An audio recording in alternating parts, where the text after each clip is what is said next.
So the first slide, first piece is basically what we're committed to, what the task force was committed to.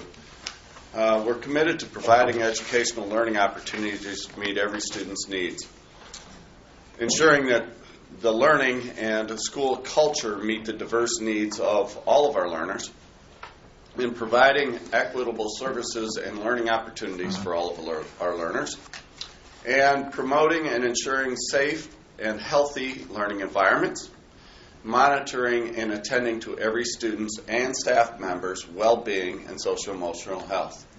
So we went into this situation with those commitments in mind. There we go. Okay. And the litmus test that I continually mentioned in task force meetings was our mission and our vision. Every student, every day, every opportunity. And then our vision, in particular their culture of caring. We innovate, we create, we personalize education for all. So those we used as our litmus test for the final product that we're presenting to you tonight. We maintained a very student-centered approach as we went through preparing this plan or putting this plan together. And we had several components that obviously circulate the student at the center. But our core business is our students and the education of our students. And with that being our core business and that being the central focus of our work.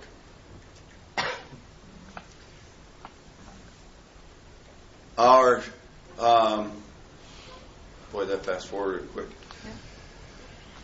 I can't possibly commend or thank or appreciate or any of those superlatives, adjectives or adverbs. Our task force was amazing. And what's important is these folks volunteered their time. They weren't compensated to putting together this task force. These folks were, to some degree, handpicked, not only by administration but by their union leadership as well, and they volunteered their time and efforts and energy to this plan. So we had a K-5 team. We had a 6-12 team. We had a platform development team. We had a curriculum delivery and assessments team. We had a community assistance and communications team. And the addition of John Wasilko, our community relations coordinator, couldn't have been more appropriate in our timing. He's been a godsend, really. I've already experienced that. And then obviously we had an operations team. And these folks continue to meet. You're going to see that.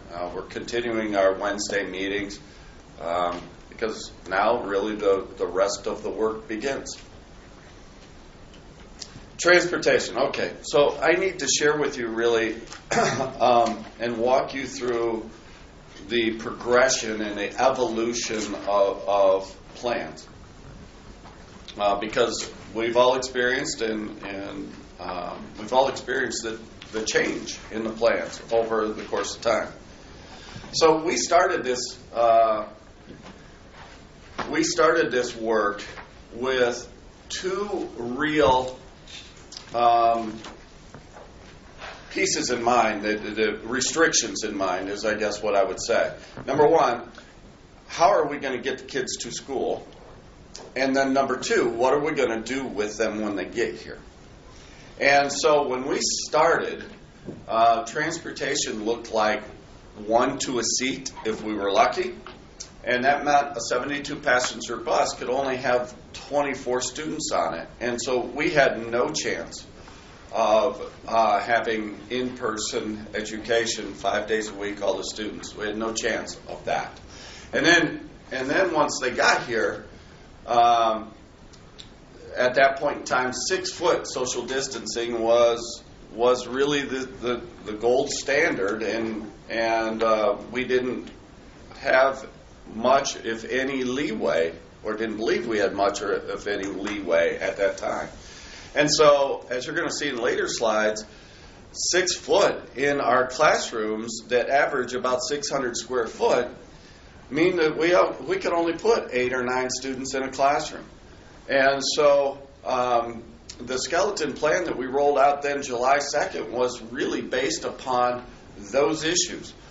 But the unfortunate piece with regard to that timing is that Thursday, the American Academy of Pediatrics came out with that week, they came out with their opinion that students were much safer at school than they are at home, particularly our younger students.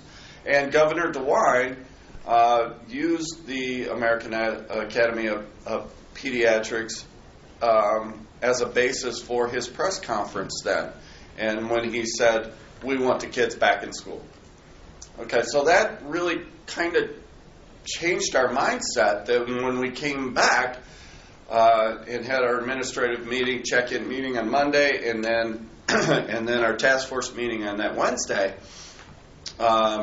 and we started asking the question, can we get the kids back full-time, particularly our younger kids? And so in hearing everything that I heard from all of the sources, including our health department agencies and our task force teams, and looking at the survey results, that's when we started going down the road of K-5, back full-time 5 days a week. And so it was based on those sets of information. But then after that, really kind of the governor issued this whole risk level color coding piece that caused us then to also rethink it as late as this weekend, really, quite frankly, and start really taking a look on how we're going to incorporate that into the plan. And then we had our task force meeting last Wednesday. Is that right? I'm getting my days all jumbled up here, but we had our task force meeting, and so have finalized, at least in terms of our recommendation to the board, have finalized using the color-coded system to define our academic delivery, and that's what you're going to see here today. So, in terms of transportation, busing will continue to be provided to students at the same levels that we have provided in the past, 1.75 miles for elementary students, and or 1 mile for elementary students, and 1.75 miles for our middle school students. And then to our high school students that qualify for transportation as a result of their IEP. Busing will follow state and local guidelines, so we'll have 2 to a seat. And I want to reassure the board and everyone that's listening that all of this has been vetted with the health department. They have been in my Zoom meetings with the superintendents, and so we've been in constant contact with Tanya Burford and Donna Skoda, and they've been in our meetings, and so all of this has been vetted with them as well.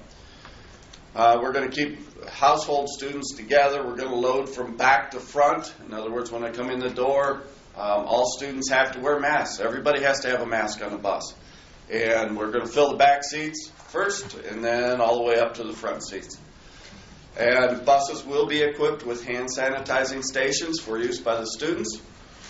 We will have some spare masks there, a limited number of spare masks on the buses, just in case.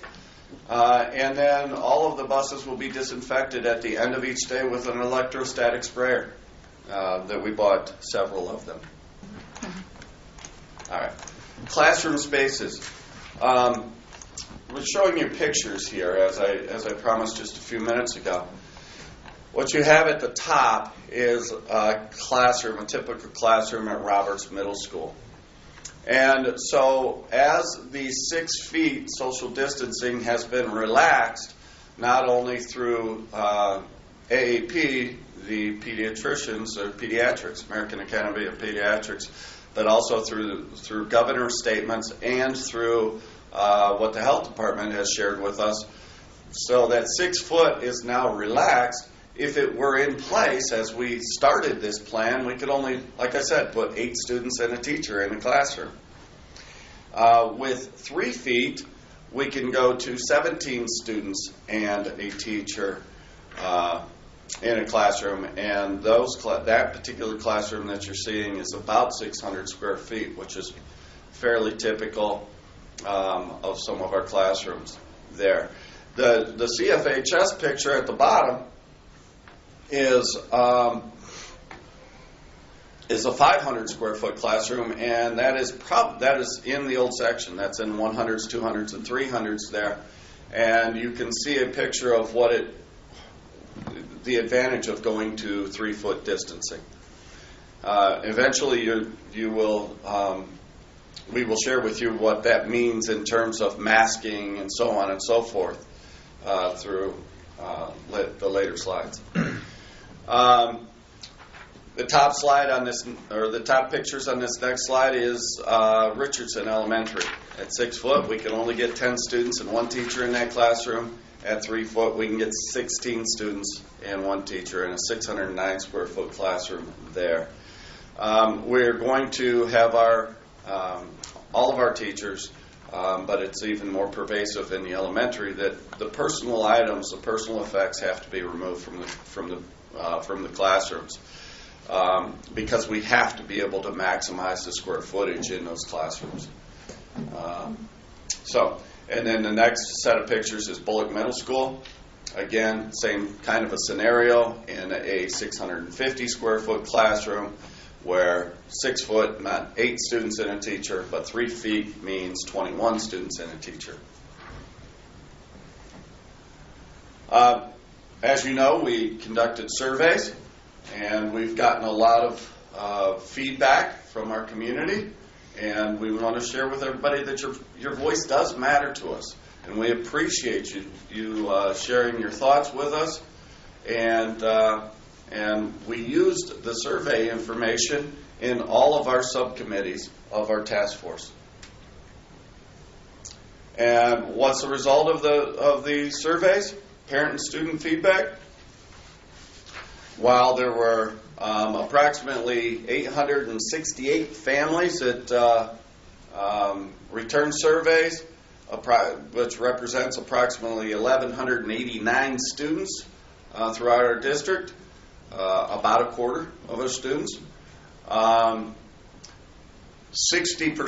responded that they want their children back in school, and 9% responded that they probably would not send their kids back to school. 31% is undecided, and so the 31% are making decisions perhaps based on this plan that's rolling out today.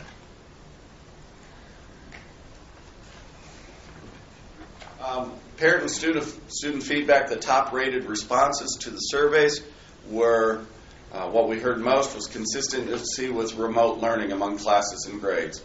Now, the reality is we had to adjust in 2 days in the spring. And what we learned through the process is that we needed to be more consistent in our remote learning.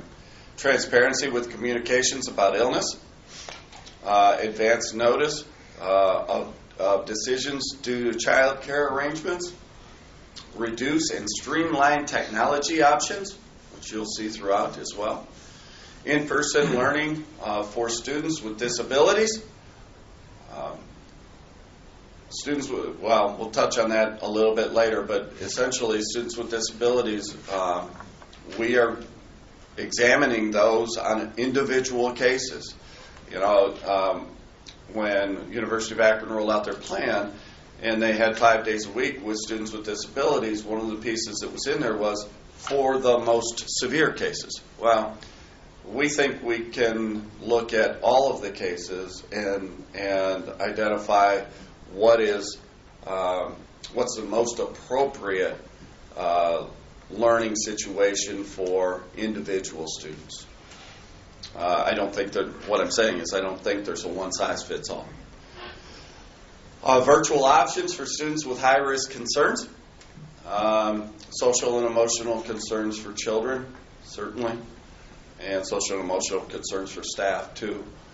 More regular check-ins. Resource and content organized in Google Classroom environments, and the additional of small group and individual learning opportunities for students. So those are the top-rated responses we received through the surveys, and I think our task force did a nice job of incorporating them into our plan. This piece is directly from the state, right?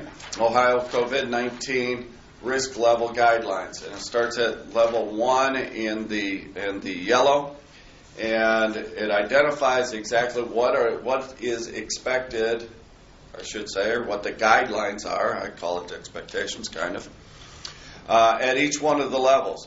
And so this is available through the website. This is through the Ohio website and State of Ohio website, and under their COVID-19 section, and it identifies what we need at level 1, which is conduct daily health symptoms, self-evaluations, stay home if symptomatic, maintain social distancing of at least 6 feet from non-household members. We have heard that that's been relaxed through AAP and then through the governor as well. Wear face coverings in public, especially when social distancing is difficult to maintain. Increase caution with interacting with others, not participating in social distancing or wearing face covering. Avoid traveling to high-risk areas. You heard perhaps yesterday Governor Cuomo out of New York specifically mention Ohio, now in their quarantine list of quarantine states. And then follow good hygiene standards. Then at level 2 it increases, right? So it increases to the same as level 1, but then avoid contact with anyone who is considered high risk, and high-risk individuals take extra caution, decrease the in-person interactions outside the household, and seek medical care when needed. Okay, so that's a step up. And then level 3 becomes even more restrictive, or more prescriptive, if you will, to include decrease in in-person interactions with others, consider necessary travel only, and limit attending gatherings of any number. Okay, and so in our plan, you're going to see a definitive difference at K5 from level 2 to a level 3. And then you're going to see another definitive difference at level 4, because level 4 adds stay home and travel at necessary, only as necessary. Okay. So then the next slide depicts our plan and the levels associated with our plan.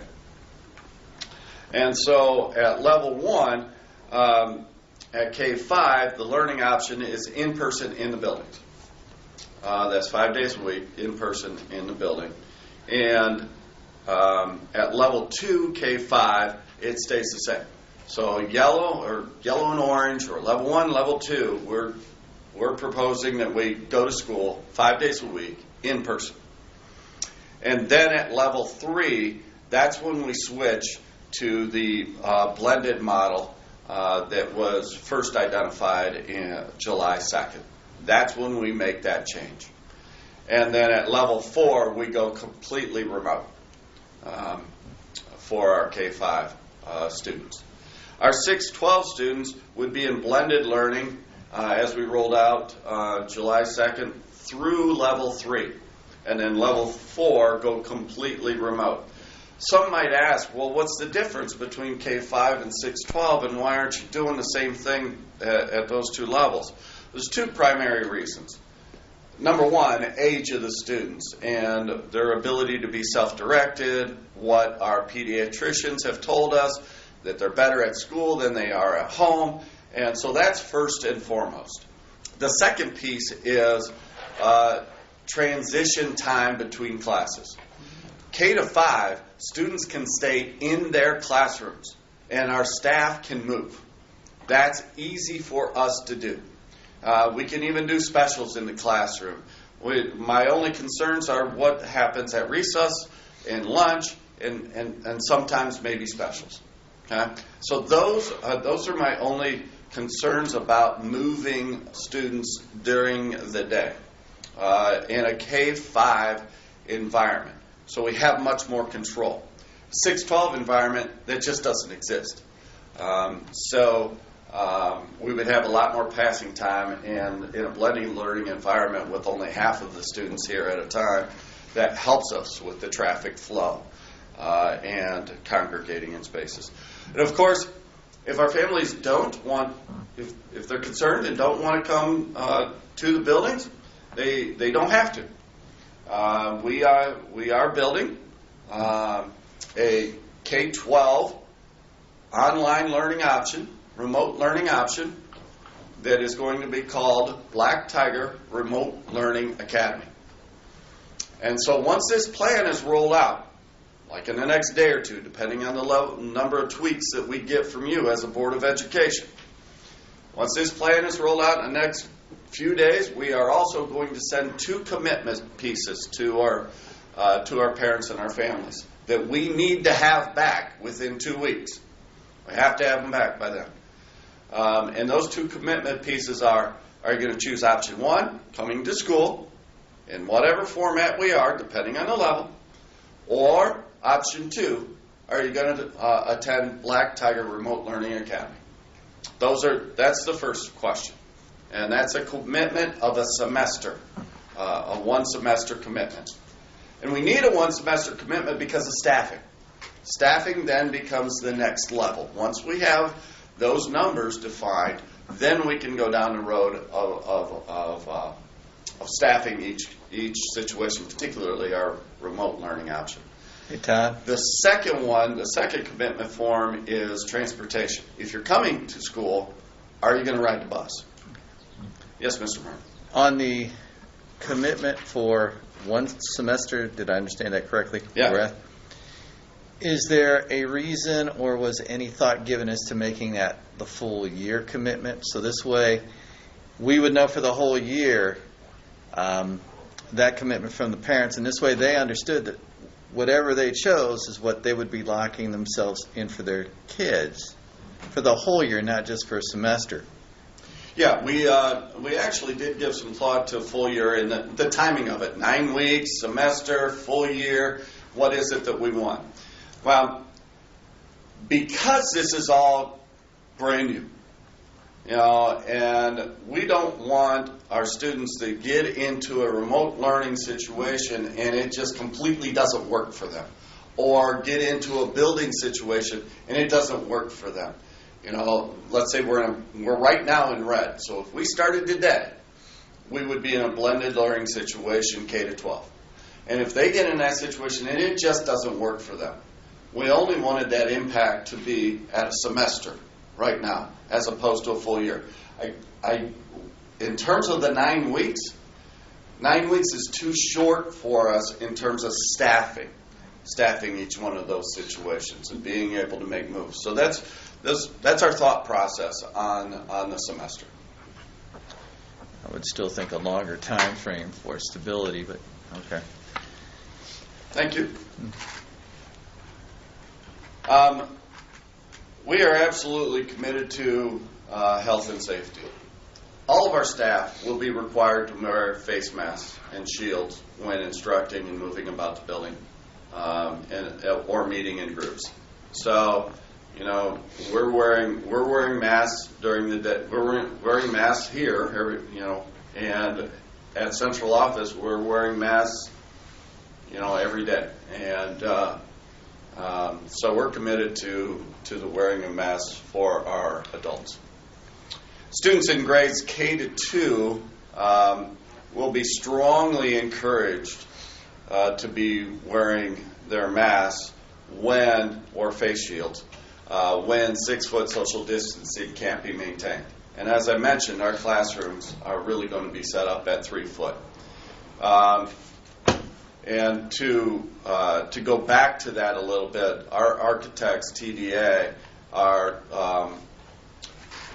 designing, schematics for setup of classrooms to maximize our student capacity in each one of those rooms.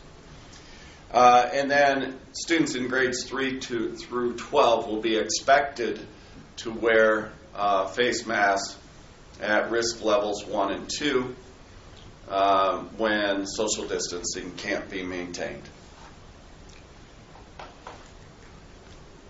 Students in 3 through 12 will be required to wear masks when it's level 3, when we can't maintain the 6 foot distancing. And mask breaks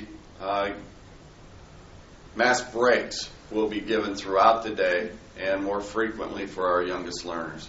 Often I hear about the 3rd floor at Lincoln and the heat or what have you, particularly at the beginning of the year. And often I hear about our younger students, and getting used to face masks. We would strongly encourage our parents to start training their kids on wearing a face mask now if you haven't already done so. So this is going to be our new world, our new environment. We've got to keep our students and our staff healthy and safe, or do the best that we can with it. Additional cleaning and PPE, personal protective equipment, will be implemented in accordance with the CDC and Ohio and Summit County COVID-19 guidelines. Students will be given time to practice proper hygiene routines with the help of Akron Children's Hospital medical assistants and staff. Videos are going to be made available for families and practicing at home through the help of our school nurse, Erin Bradley. Personal health care and safety lessons will be modeled and practiced to support everyone's safety. Health checklists and temperature assessments should take place at home by families before coming to school each day, whether arriving by bus, car, or walking. Hand sanitizer will be located at the entrances and all classrooms. We have purchased 216 additional hand sanitizer units, and we will be purchasing the large hand sanitizer bottles. You've seen the big ones for each of our classrooms. Each classroom will be equipped with cleaning supplies to sanitize work areas throughout the day. Students and staff will practice regular hand washing routines. And at the end of each day, classrooms, restrooms, offices, and all touch surfaces will be disinfected with electrostatic sprayer. K-5 classrooms will be limited to 18 to 22 students. Unfortunately, in K-5, what that means is that at the limiting of 18 to 22 students per classroom, in full disclosure, we are going to have some of our open enrollment students that have been with us maybe throughout their career that we are just not going to have physical space for. It may be as many as 200 K-5 students that are in those situations, and it comes down to just flat physical space in the classrooms. K-12 will follow a 1-to-1 ratio for students to devices, eliminating the need for sharing devices. Ryan, as we have mentioned, has a warehouse full of Chromebooks that he's inventorying and counting and so on and so forth. And what we're trying to do for our K-2 students is have them leave their Chromebook at home and have another one for them here at school, so they do not have to transport them back and forth for our youngest learners. K-12 classrooms are going to adhere to the 3-foot to 6-foot social distancing as we can, the most space that we can, and still maximize the students in the classroom, maximize square footage for students in the classroom. Directional signs will be posted in the hallways and on stairs so that students will travel in only one direction. As you can imagine, the 100s, 200s, 300s is just a great big square. And so there'll be stairs that you go up, stairs that you go down, and a circular path around those floors. Will they need additional time to do that? Will who need additional time? Schedules will be set up so that they can, yes. And remember that we're only having half of the students at a time. So schedules will be put together accordingly. Meals, K-5. During risk levels 1 and 2, breakfasts and lunches will be served while still remaining socially distanced. Each building will create a procedure that is best fitting for students' social and safety needs. We're going to try to do it as much as possible in the cafeteria, perhaps, which is one of my concerns about moving throughout the building. And talking with our food service supervisor, Chef Bill Bailey, making lunches and transporting them to the classroom requires additional staffing that we just don't have right now. During risk levels 3 and 4, we're working on plans that will be communicated in terms of lunches. And even 4, when they're out, completely remote learning, working on the food service needs of our kids and families. At 6-12 level, there'll be grab and go lunches will be available for the students at risk levels 1, 2, and 3. Remember, they're going to be blended learning situations at 1, 2, and 3 at 6-12. And again, working on plans for when and if we reach a risk level 4. Grab and go lunches will take place at 12:30. You'll see the schedule in some upcoming slides. Grades, credits, and attendance. All students will be held accountable for their learning. Different than what we had this spring, right? All learning options for students will follow the same grading expectation on assignments, learning activities, and assessments. Students will receive grades for each class, and grades will be reflected in progress book and on student report cards. Students who take high school level courses will receive credit for those courses upon passing. Students will be required to participate in both in-person and virtual work in order for attendance to count on those days. All right, so learning option 1. Option 1, at school all day, Monday through Friday, daily during risk levels 1 and 2, at school all day and on a rotating basis during risk level 3. In general, A to K students would be Monday, Tuesday, and L to Z students on Wednesday, Thursday, with virtual learning on the other days and times.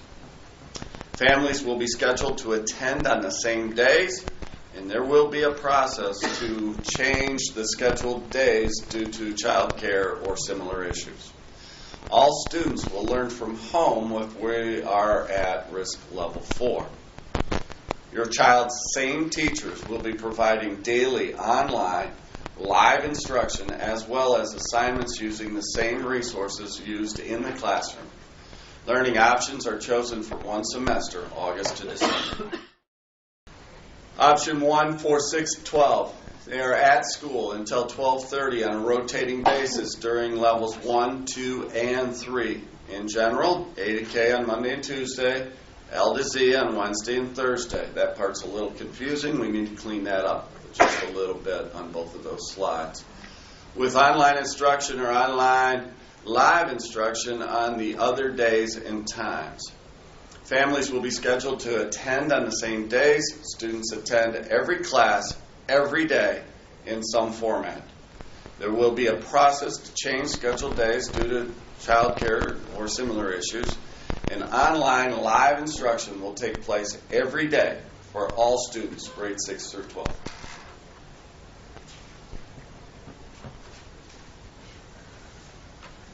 All students will learn, again for 6 to 12, all students will learn from home during risk level 4 with the same teachers and resources used during the blended learning situation. Learning options are chosen for a one semester period of time, again. All right, learning option 1. These are examples of schedules. But before we get there, we want to provide you with some definitions in terms of what do we mean when we're using this terminology. So, in-person instruction. Teachers design lessons according to district curriculum maps and pacing guides. Lessons include all course experiences, labs, tests, quizzes, projects, research papers, etc. Teachers use evidence-based practices and make instructional decisions based on student data. 6 through 12 teachers deliver instruction to approximately half of the students assigned to them each period. Teachers have posted lessons for students to access from Google Classroom. This includes assignments, classwork, class activities, and pre-recorded lessons.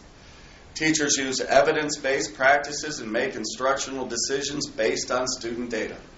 For elementary students, instruction will be varied in whole group and small group. Instructional times can last over the course of the day to work options. Teachers and students interact together regularly online for short periods of time. Lessons are designed to last the length of a regular class periods or age-appropriate length of time. Interactions include short lessons, extension activities from previous lessons, opportunities to reteach material, and reviewing assessments. Teachers construct online lessons. In terms of planning and conference time, teachers are expected to construct online lessons. Teachers design in-person instruction, parent communications, IEP meetings, collaboration with teachers and departments, grading, responding to student emails, RTI and MTSS, response to intervention, and multi-tiered systems of support. Are we going to establish an expectation of when they need to respond to people by? That's one of the things I heard about this spring. They felt like the response time was too slow? We're a little laggy. Thank you for your recommendation. We can do that.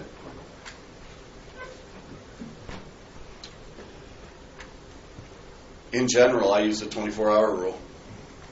In general, would be my suggestion. You know, if a teacher or if a student or parent reaches out to one of us, generally it's a 24-hour rule in terms of response, unless it happens to be on a weekend. You know, and then it would be by Monday. By close of business Monday, I should say. Student schedule definitions and responsibility for students.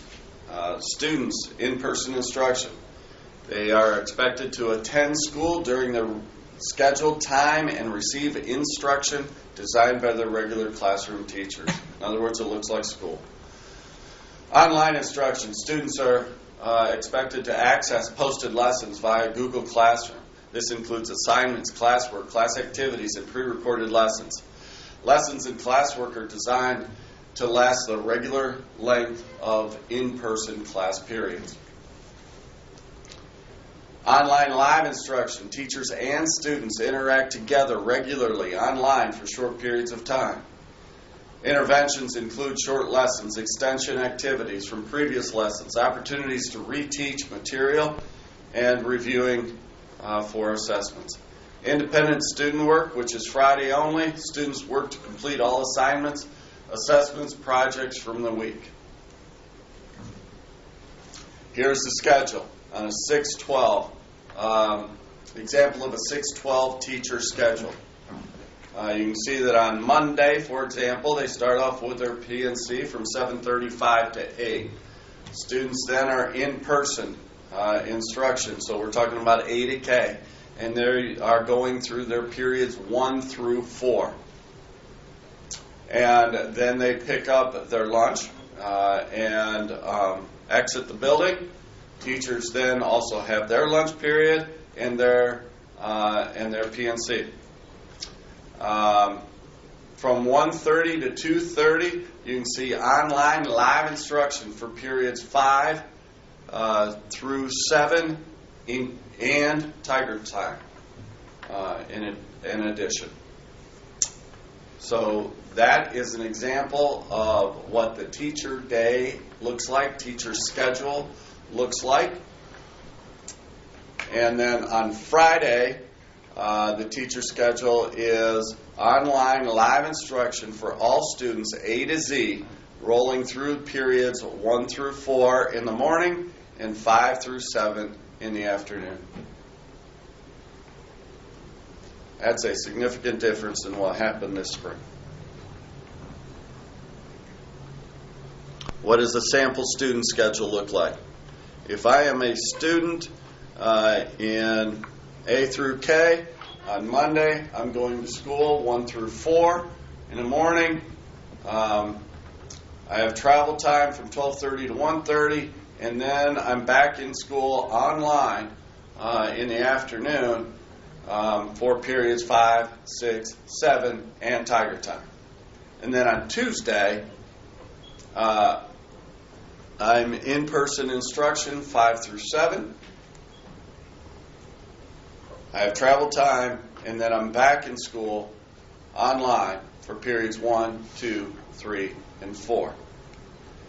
On Wednesday, I have my online instruction for 1 through 4.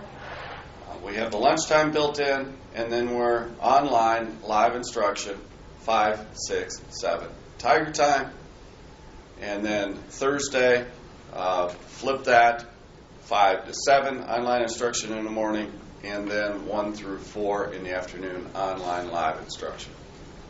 And Friday's schedule is all online live instruction as we shared earlier, 1 through 7 plus Tiger Time.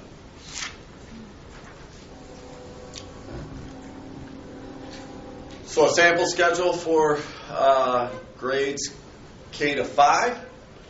We have black team and a gold team based upon alphabet.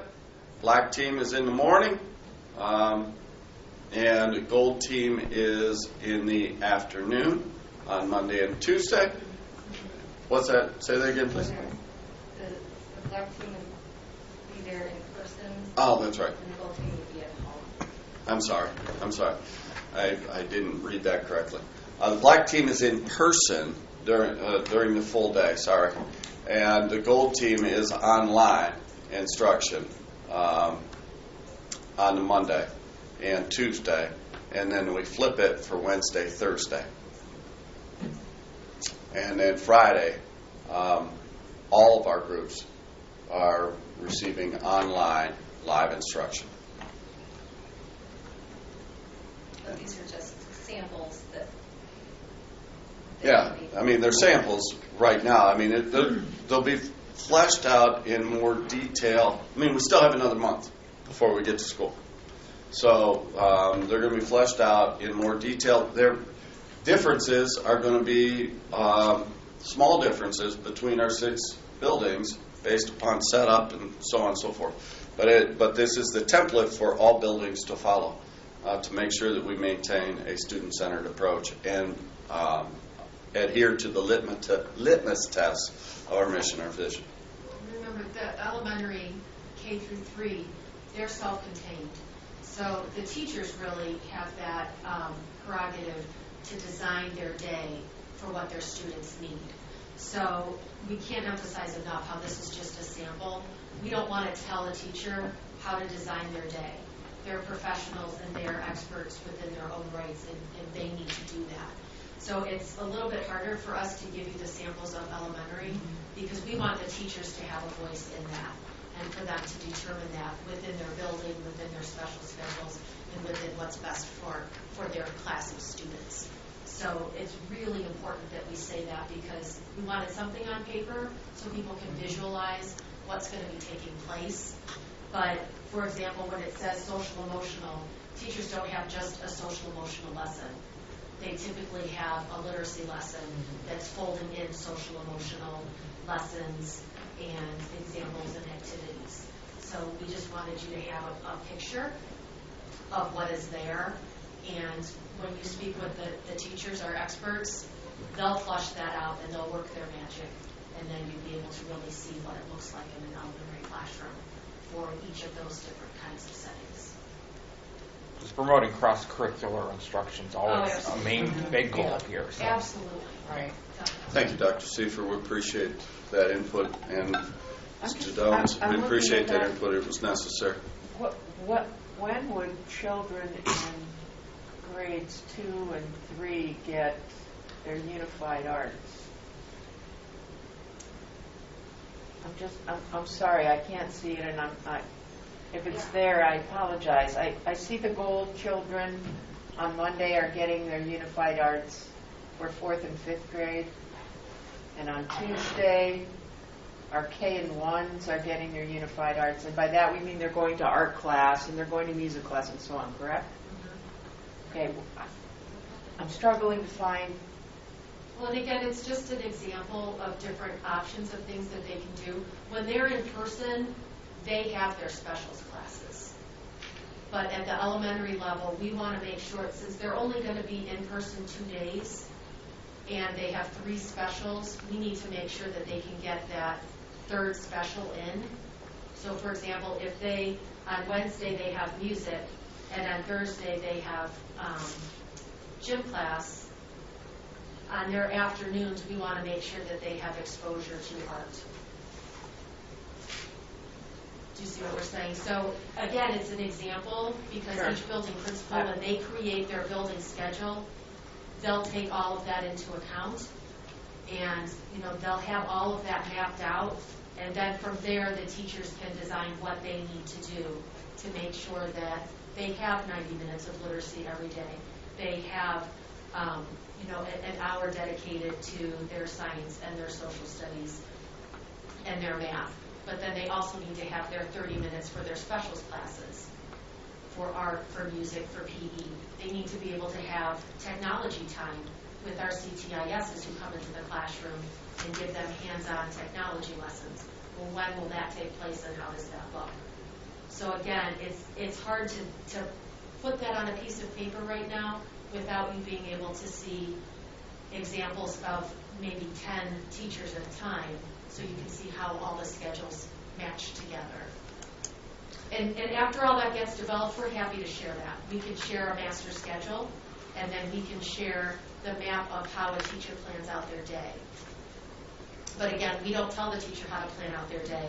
They get certain chunks that they plan around, and then we want them to be able to have that autonomy to make sure that they're doing what's best for their students within what they need to be doing to meet curriculum needs. When do we give the teachers the time that we normally would give them during early release Wednesday to do that work? Am I getting ahead of you? Go ahead. It should be incorporated in Friday. Okay. So that's Right, where yeah, if that's you where go we're back, incorporating. That's reflected on the I saw the 6-12 early release teacher Friday. schedule. It'll be early release Friday. Except it's in if you go back to the 6-12 teacher schedule, have a name for it. It's that 10 to 12:30 Right kind there, of it stuff. says And ERF. ERF. And so it's actually during the middle of the day. And so the elementary teachers also have something like that incorporated during the middle of their Friday as well, when they're in a blended model. Thank you. Yep. But we'll keep early release Wednesday when they're in person. We'll keep that on Wednesdays. So For it's K-5. Pardon me, what did I say? For K-5. For K-5. Yep, for K-5. For all that, everything Maybe we that should says think about that. P/C, because that's Those planning Wednesday and children will conference. be getting So robbed. elementary teachers, they receive 80 minutes every single day for their planning and conference.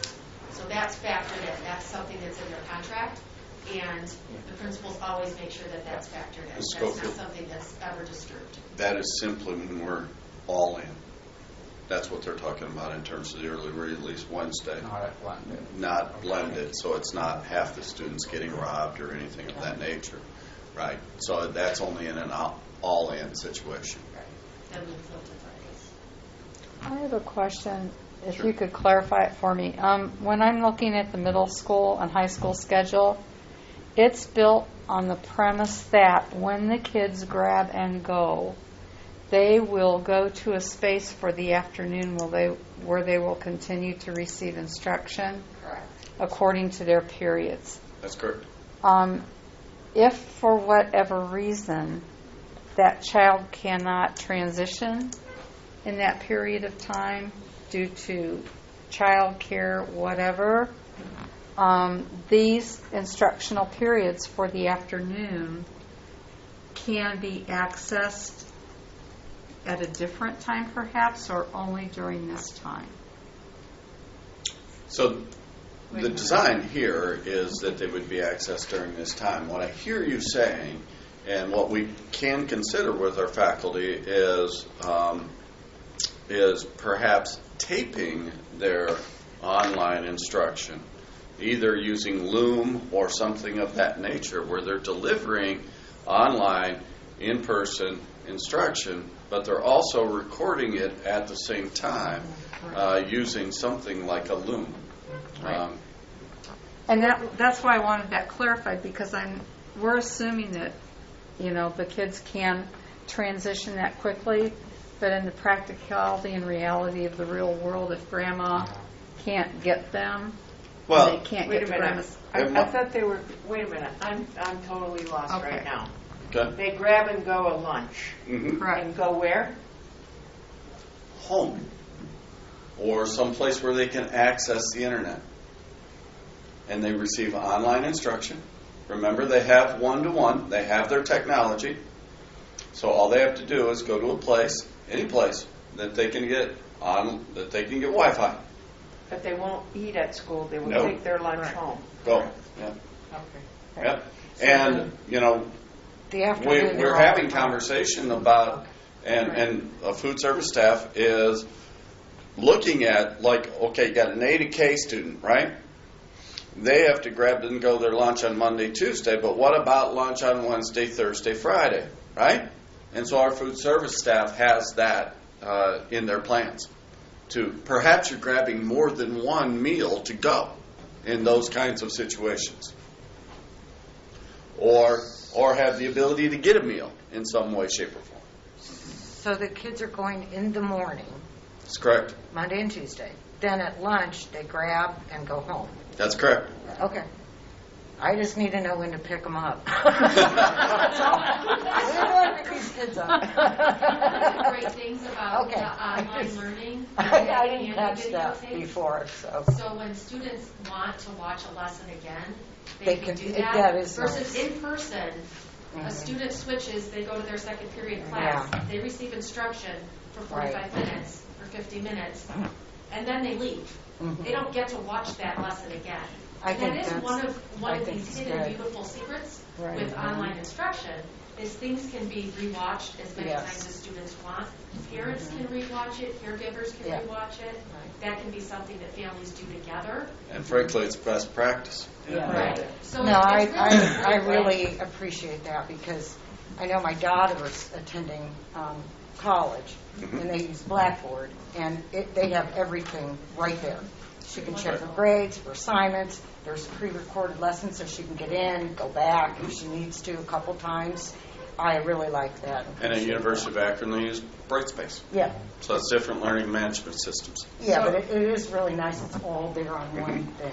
So the key here, though, in the afternoons, the classes are only 15 minutes long, right? They will be either 15 short mini lessons, or they might be like exit ticket type of activities, like formative assessments.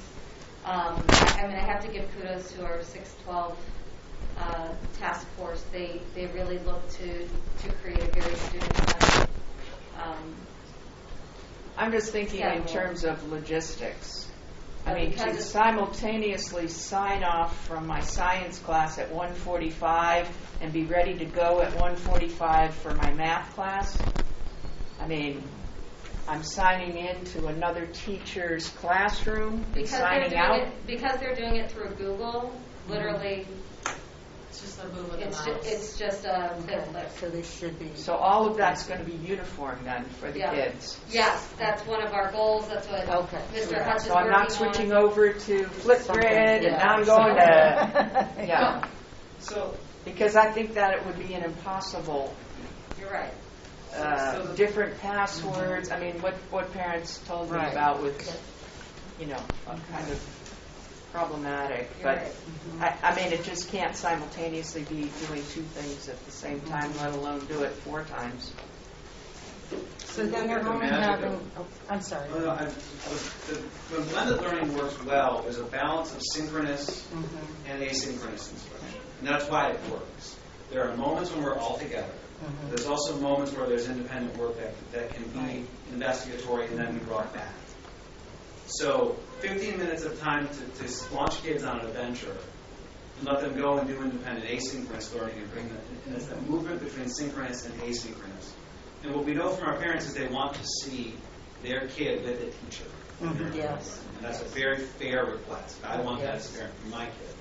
I also want my kid to be tasked into meaningful situations. For example, as a parent, what didn't work for me, teacher was well-intended.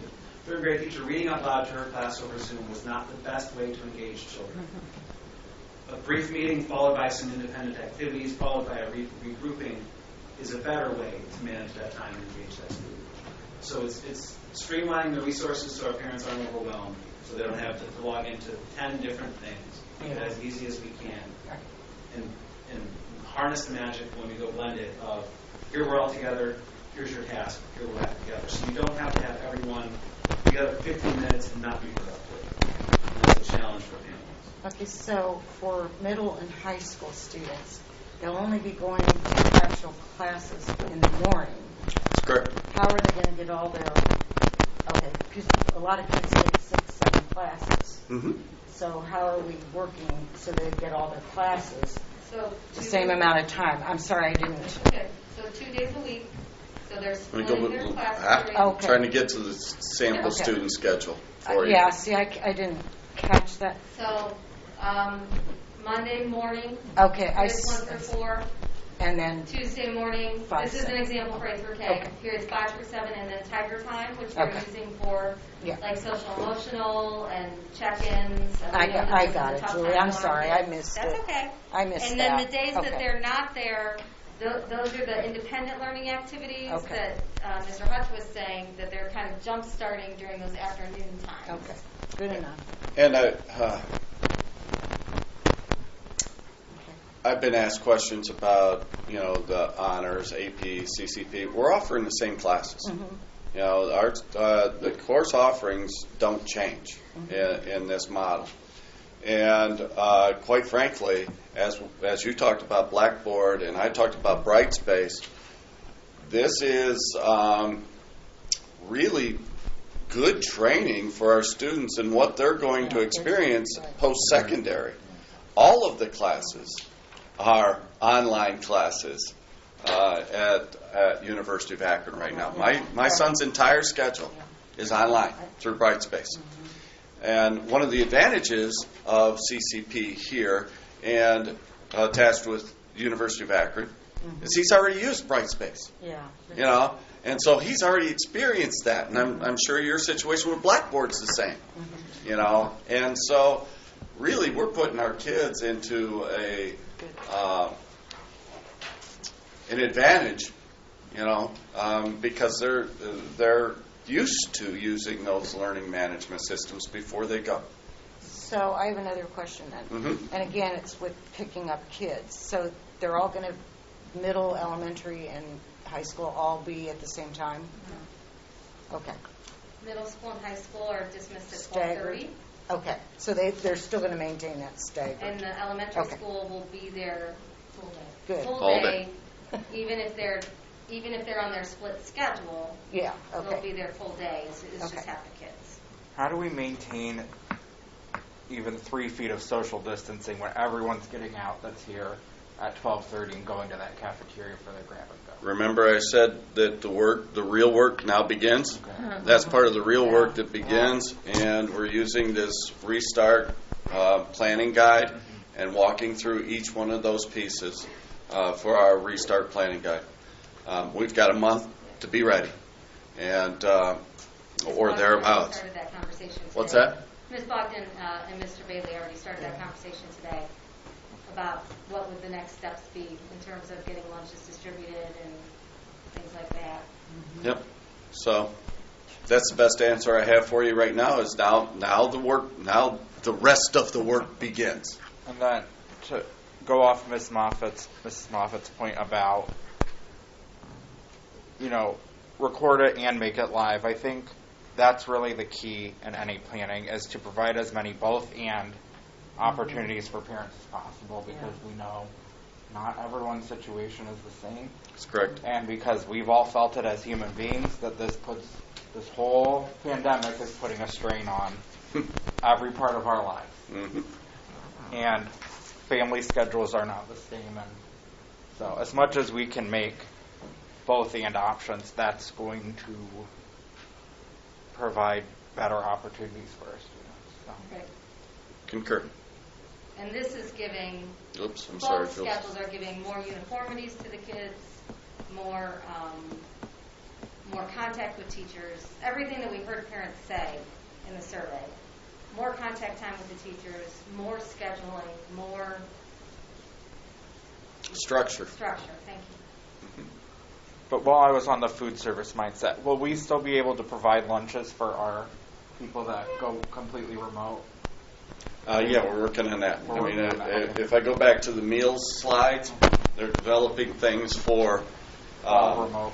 People that might be all level remote 4. or were otherwise. Right. Okay. Right. I know the program Bill Bailey put in place in the spring was just phenomenal. It was. And Correct. adding the buses filled with lunches at some strategic spots in town Mm-hmm. was Yeah. really well received, and I think he's got that down to an art. So He does. yeah. All right, learning option number 2, if you're ready. All right. Remember that learning option 2 is our Black Tiger Remote Learning Academy. Offered to all students, K to 12. Will learn at home via an updated, more robust, 100% remote learning experience that includes Cuyahoga Falls City School District teachers, administrators, our people, overseeing the program with face-to-face time every day. The curriculum will meet the same standards as our curriculum and the state of Ohio standards. Students participating in this option will be using an online curriculum platform designed by an outside company for the basis of instruction. And 100% online learning option for families who prefer virtual education. I absolutely commend these folks sitting here. Went into this piece, and one of my must-haves was a parallel platform.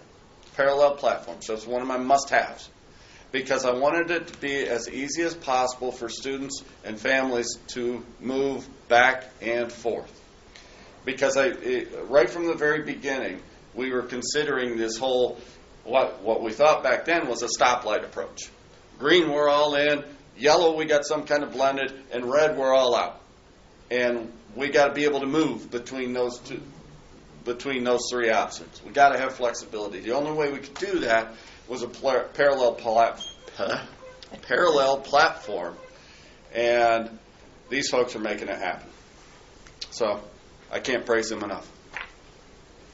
Elementary students, option 2, they're expected to have access to log into their Google Classroom during student hours, 8:30 to 3, and participate in live instruction with their teacher and to take part in small group learning opportunities. Students will not be online for the entire learning day. Students will need to be available to engage with their classroom community of learners to continue growing their social emotional skills, interacting with peers, and to engage in interactive learning. Secondary students 6 to 12 will have required check-in times as well as times for teacher office hours and small group instruction during 8 to 3. Elementary students K to 5 will use the same resources that are used for students that attend school on site. The pacing may be different, but the scope and sequence of the learning will remain the same. All students will be responsible for district and state testing, even if they participate in Black Tiger Remote Learning Academy. And our Black Tiger Remote Learning Academy students will have the opportunity to participate in our activities. CFCSD teachers will be selected for the Black Tiger Remote Learning Academy. We are pretty close to ready to post for those positions after rolling out this plan. And they're going to be selected because of their passion to build relationships with students and their ability to engage with students in an online platform. Teachers will be instrumental in designing specific schedules based on student needs. So the process right now is we bring those teachers on board and we build a schedule with those teachers, similar to what Rachel was saying with regard to our K-5 staff. Teachers who are responsible for instruction in this remote learning environment will receive professional development and ongoing support. Technology. One of the pieces that, I don't know if it's in here or not, but one of the pieces that I would like to add for people that are listening outside is that we are planning to have professional development sessions with parents as well, so that we educate them on the use of Edmentum and MobiMax and Dojo and Remind. We're using Dojo K to 5, Remind 6 to 12 for communication purposes. We're going to continue to use our Blackboard Connect system, all-call system, as well for all levels. So those are some pieces to the puzzle that are maybe not necessarily incorporated into this PowerPoint, but they are intentional. Next steps, we are committed to recommendations from our partners in safety and education, ODE, Department of Health, OHSAA, and Summit County Health Department. Weekly task force meetings will continue to be held. As I mentioned, now is the time for the real work, or not the real work, the rest of the work, I should say. Operational procedures will continue to be tested and refined. Online courses and instructional practice will continue to be created. Virtual learning option, information sessions for parents are planned, just as I said a moment ago. And then my last slide here, families are asked to commit to first full semester, and families will receive a commitment form via email. They'll be asked to respond within 2 weeks. Forms will be available on the district webpage, and printed copies will be available at the board office for those who need them. We're going to continue communicating with our family, staff, and community. We're going to continue to put out frequently asked questions on our website. We're going to continue to respond to questions that come in through the Google Forms. and we're going to continue working through all of the remaining questions. We ask people to visit the Black Tiger or Back to School page, Back to School 2020 page on cfalls.org, which is our website for the most current information at all times. So that concludes my portion of this piece, or at least for right now. Rachel and Julie are going to share with you MobiMax and Edmentum. And so I'll field any questions that you have right now. You've been asking them throughout, but go ahead. Can I ask for two more next steps? One, can it be clubs and activities? What can happen and how can they happen? Okay. That one's coming up a lot. I can answer that. Education's got to be our primary focus. I get that, but people are shifting to that one as well. Mm-hmm. I can address that one right now. Clubs and activities. On your agenda, you have a number of clubs and activities that we are recommending hiring their advisors. A number of those situations, more will be coming, and we continue to. You're right. Education's our academics is our primary focus, but our clubs and activities, particularly at our 6-12 level, are an important part of the educational experience. And so my response to a couple of our parents is that they're going to continue. They may look different. So that we may be using Google Meets. We may be using Zoom. We may be having meetings outside of the building or outside of the schools, or activities outside of the schools, but those activities we're anticipating they continue. And that's what I'm asking for. What are going to be our guiding principles for that? As well as, are there some things that we can't do? Can we have a fall play? Those answers I don't have. Those right sorts now. of things as a next step, not Right. as a right now. Right. And then the other thing would be, what do we do with our support organizations, PTA, PTO, HSL, boosters? What, if anything, will they be? I understand we have some stuff about volunteers probably not going to be able to be in the building at this point, but can they plan events? Thank you. We'll add that. Next steps, not today. Right. We'll add that to our next steps. The other question I had, too, was from folks that's children, students participate in the 6 district compact programs. Thank you. Would we still be providing transportation? Would their schedule still be similar to what it was in old school days? And then how would we handle the hands-on components if they're in urban forestry or remodeling construction and can't really sit at home with a jigsaw and make a bookcase? How those kinds of things will be handled? Well, thank you for that question. Our 6th District Executive Committee, the 6 superintendents and Mary Jane Stankina, have had those conversations. And all of us are looking at our CTE program, 6 district programs, as kind of a separate entity, if you will. And Ms. Bogdan is working with her team here in Cuyahoga Falls, and really because Cuyahoga Falls and Kent drive the bus on 6-12 or on 6 district compact programs, and the other superintendents have to some degree acquiesced to what we need in those 2 districts because of that. And what I would say right now is that we're looking to try to be business as usual with our CTE programs. In other words, Monday through Friday in those programs, it's a separate issue. Our biggest problem in those situations is their non-program classes and the delivery of the non-program classes, and that's what Ms. Bogdan and her team are continuing to work through. And so our staff and our students in those situations are really looking at them as a separate unit. Okay, great. Thank you. Thank you for your response. Todd, we just don't have the space at the high school and our middle schools to have our kids come back for 5-day in-person teaching. Is that correct? Yes. Yeah. I just want to make sure. Some of our classrooms here are 500 square feet.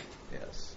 I understand. It's just there are some folks in the community that want that 5 days back in person, and I understand our constraints here. So I want to make sure that we're all in the same understanding that that is, what the true reasoning is. Yeah, it's that. It's how do we space them out if we're going to go all day, every day, how do we space them out in passing? How do we space them out in cafeterias? All of those kinds of things. It's a social distancing piece, and it's the flat-out physical space in our classrooms. Thank you. Absolutely. We all want it to go back to some degree of normal, right? Yeah. Right. We all do. But as I've said right from the very beginning, perhaps this is an opportunity for us to be able to reimagine and reinvent education. Dr. Nichols, would you like comments that have come in from on our emails now, or would you rather wait till Dr. Seifert and Stu Jones are finished with their presentations? That would be the pleasure. That would be the pleasure of the board. I hope that I've addressed most of the issues that are coming in. I've read those comments previous to the meeting, and I hope that I've addressed most of those issues. Board members? Do we feel that we... I would defer to Dr. Seifert and Mr. Donez to give their presentation first and then have all of the information read. Okay. I'd like to go through a few more thoughts on the presentation real quick. I'm going to continue to say that I think on the front end, we should provide parents the options in 612 as to what days they think work best for their students. I understand that you're saying there's a process in place, but I think it makes more sense to just let them say, Monday, Tuesday works for my family. I understand. Because one of the other things I'm hearing is that families' last names aren't always the same. That's correct. And family means different things to different people. Yes. It might not just be the people that live in that house. I agree. So, Or the children. Or you're right, or the two children don't have the same name either, Yeah. and it means they're split among schedules. Yeah. And we just Exactly. we needed a way to be Yeah. able to Start divide them in organizing. half, instead of throwing it out there for open season and then having it split 60-40 or something like that we can't accommodate. So that's where we started, and that's why we've suggested that there's a process in place that if you want to go Monday, Tuesday, you're scheduled Wednesday, Thursday, but you want to go Monday, Tuesday, process is in place.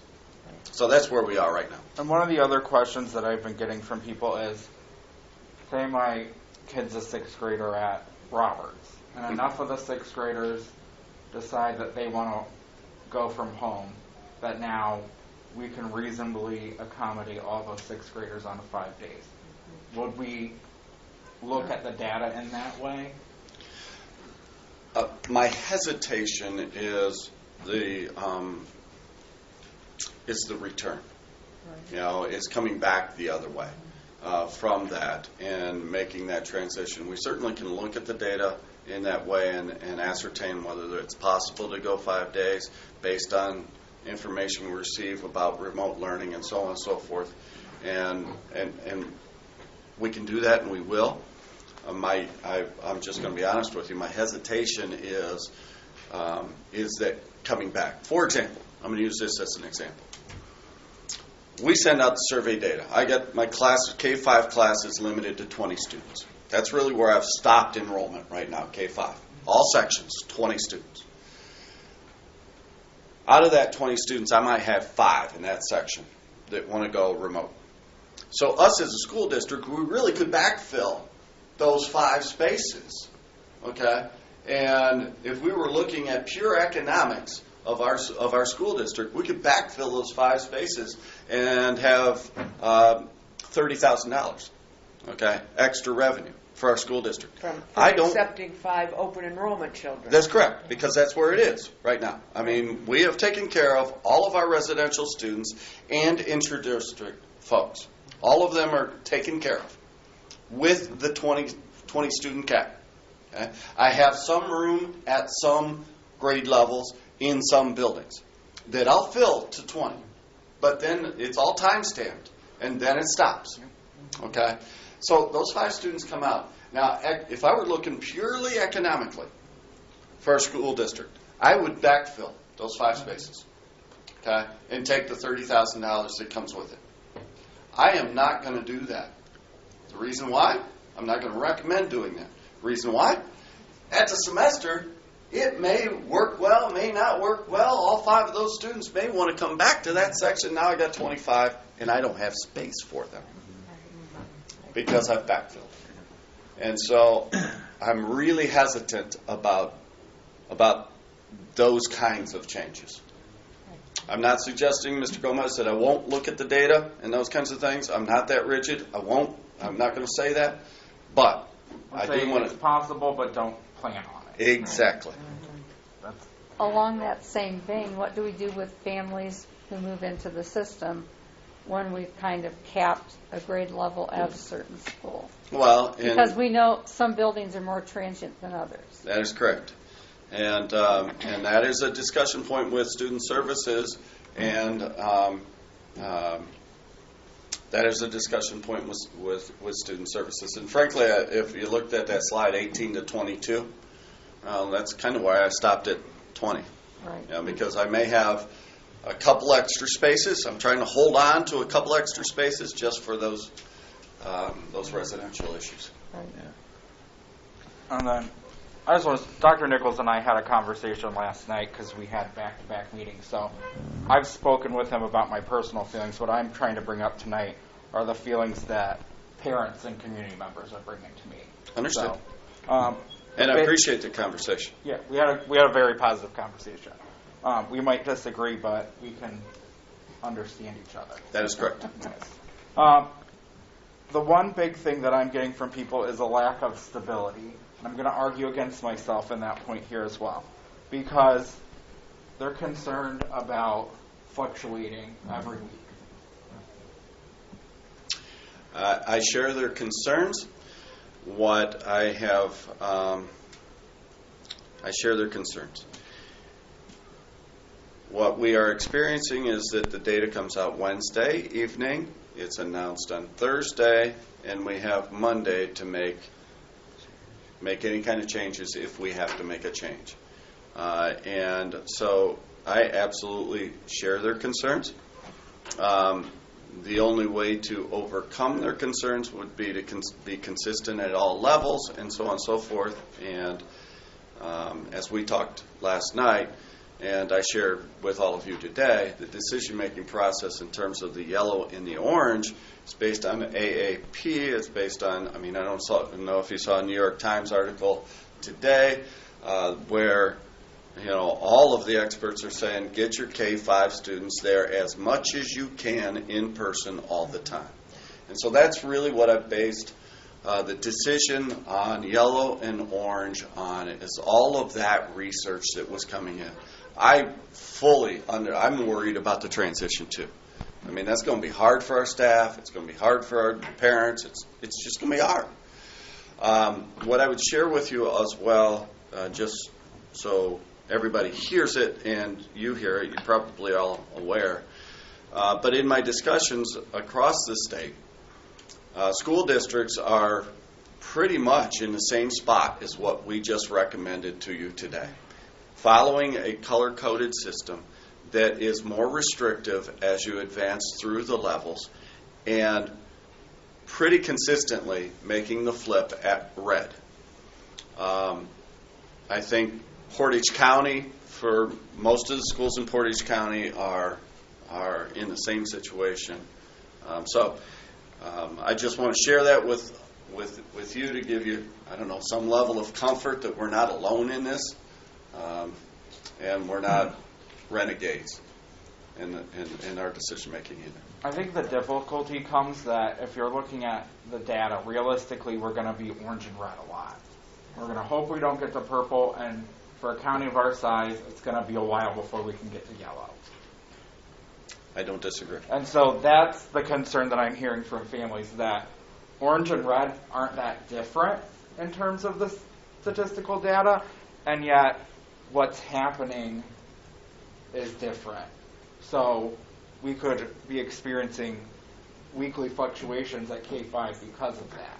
And that's the real concern that I'm hearing, is that orange and red area being different in K-5 when statistically it's not super different, and at Orange, they say start limiting your non-in-house contact. What I would say then is I reiterate one more time that I've followed the research, I've followed the data, and those kinds of things, followed the recommendations in my decision making. But that doesn't mean that anything is what we've experienced is nothing is ever permanent in this situation. And so if we get into a fluctuating system like that, we may want to consider at that point in time making everything blended. Or making everything, in person. I mean, we may want to consider that if we find ourselves fluctuating between orange and red a lot. That would be a piece that I would share with you. I've used the term a lot around here that cement cures at different rates. Mm-hmm. Different types of cement cures at different rates, and that's really what we're experiencing right now. Is that this whole situation has changed pretty rapidly. Dr. Nichols, I don't want to reduce this down to economics because that certainly is never my focus. But at the same time, you mentioned in your presentation that we're probably 200 children that wouldn't be returning to us. That's correct. As open enrollment kids. Initially I'm concerned that they want to be black tigers and we can't let them be. But then from the economic standpoint, those operating dollars are used to provide the programming that folks come to us for. Mm-hmm.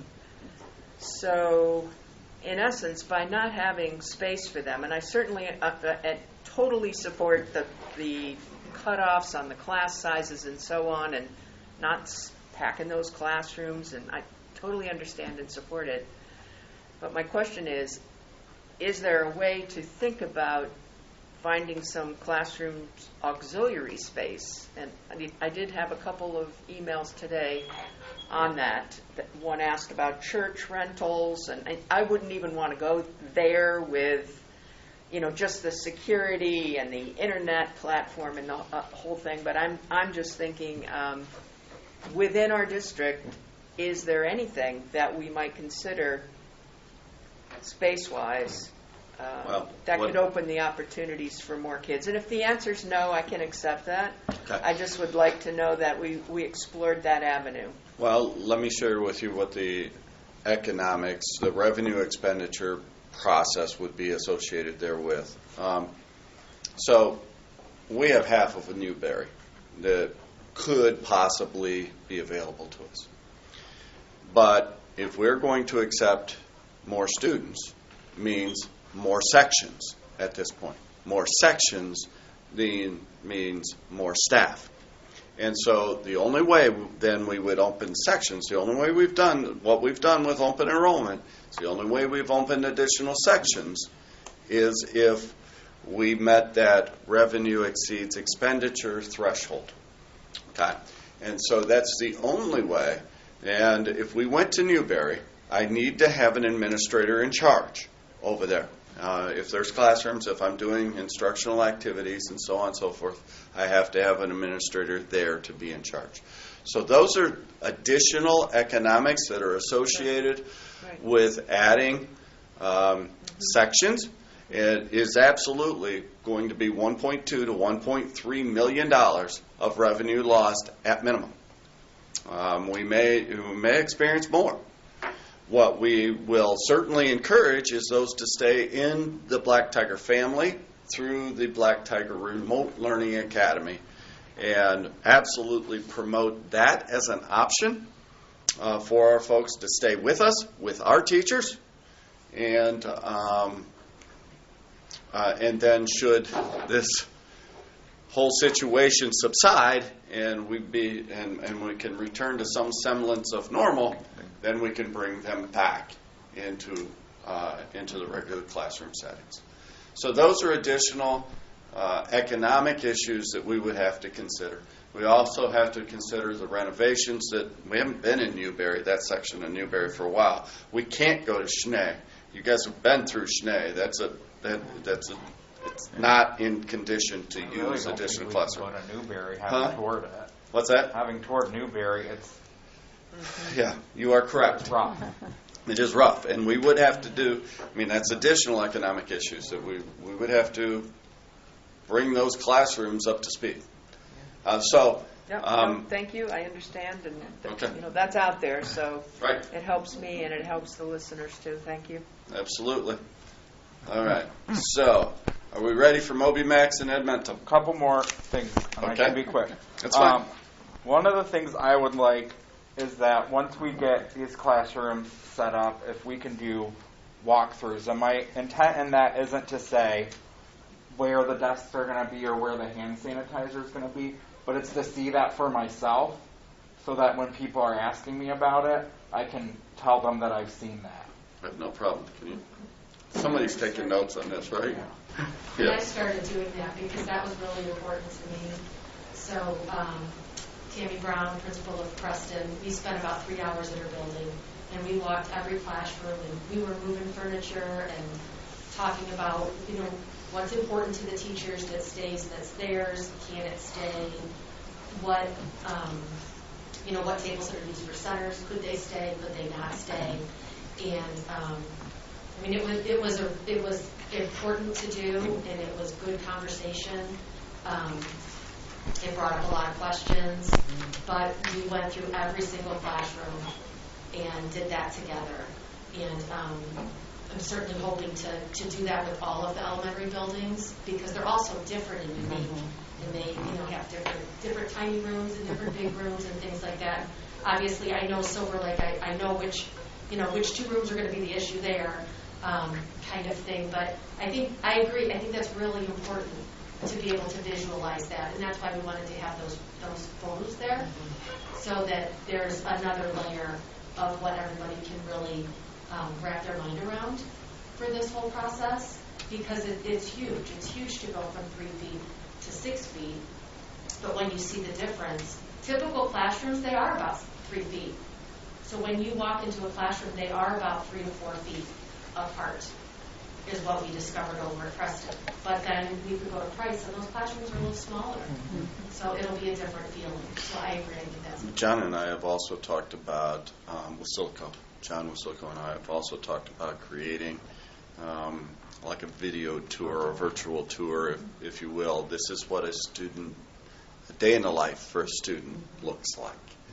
From bus stop to classrooms to all of those kinds of things. And I think that speaks to the communication piece because families are freaked out. Yes. We can all share that thought. And I think we can do more than what we have done, looking at what Twinsburg's doing with their town halls, I think is something we can look at. We have a communications guy that can help us make some of those things happen now. So That's right. I think adding on things that we might not have otherwise done in terms of communication is going to be important. I want to ask a question in terms of communication about, is the newsletter thing happening, or is that just an idea? In the Google Drive, there was an idea about a newsletter. That will be happening. Okay. That is an action item. I want you all to understand that the last several days, these folks and John have been up till 2 o'clock in the morning creating this presentation for you, and we've been working with our task force. That's been our primary focus right now, is making sure that we have this ready to roll for you guys and for the community. And yeah, I need to say it out loud. These folks are up till 2 o'clock in the morning making this happen, and we can't commend them enough. We just can't.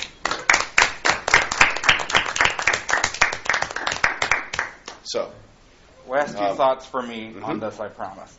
I would like to advocate, and it's not in my nature, but for the people that were voluntold to be on this reopening committee, I think we should consider a stipend because they're going through a lot of crap on it. It's very much not in my nature, you know that. So think about it. I'm not saying to do it. I'm just asking that it be thought about. I like the idea that it might be after the fact if that's what the board's pleasure is. I like that it might be after the fact because Because we never do anything after the fact. That's why I said it's not my nature. I know. But I'm going to say from the standpoint of this, every single person that was on that team wanted to be on that task force, and they were all there for the exact right reasons. And so it wasn't about money. It wasn't about anything other than their love for Cuyahoga Falls City School District and wanting to get it as right as we can get it.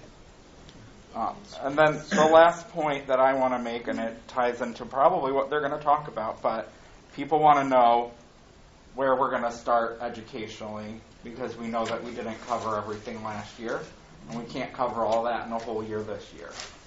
So With that, that's a perfect segue. that's their department anyway. Hey, Todd. Yes, sir. I just want to make sure all of our parents will have the opportunity to make one of two choices. K through 12, they can either choose to have what would be in the K through 5 an actual face-to-face in our buildings, or the academy. And then 6 through 12 will have either the face-to-face blended model or the academy. Is that correct? Everyone will have the opportunity to choose from option 1, which is face-to-face, K-5 through yellow, orange, Yes. red blended, purple, everybody's out. Right. 6-12 blended through all 3 levels, and everybody out at 4. That's option 1. Option 2, Black Tiger Remote Learning Academy. Those are the 2 options. Everybody will have that choice. Thank you. Mhm.